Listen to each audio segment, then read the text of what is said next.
Ahoj, já jsem Nord a budu vám říkat věci, které jste nechtěli vědět. A o nácviku v tokijské zoo jste vážně nic vědět nechtěli.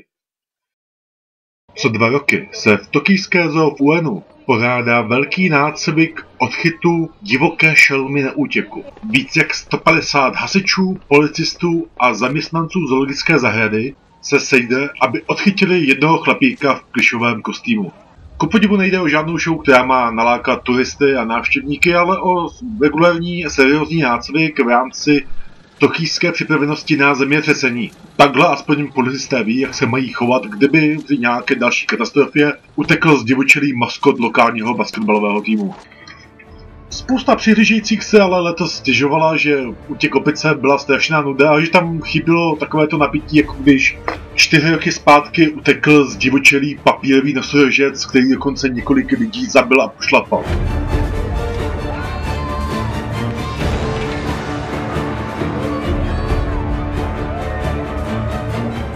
Sami z toho videa a z té dramatické hudby pozadí prostě musíte poznat, že tahle ta akce má úplně jiný koule a jiný grády a že tady fakt jde o hodně.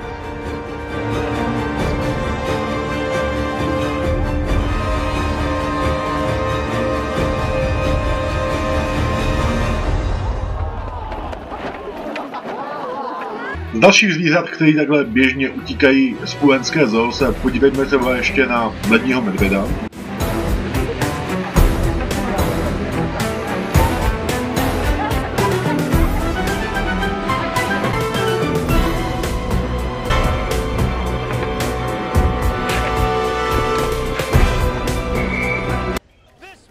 Tyhle ty japonské nácviky jsou natolik známé a populární, že inspirovaly i jednu z disciplín mé známé americké reality show Amazing Race, neboli Neuvěřitelný závod.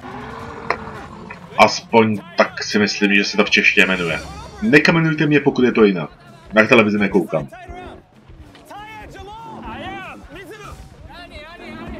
Zbývá položit poslední otázku.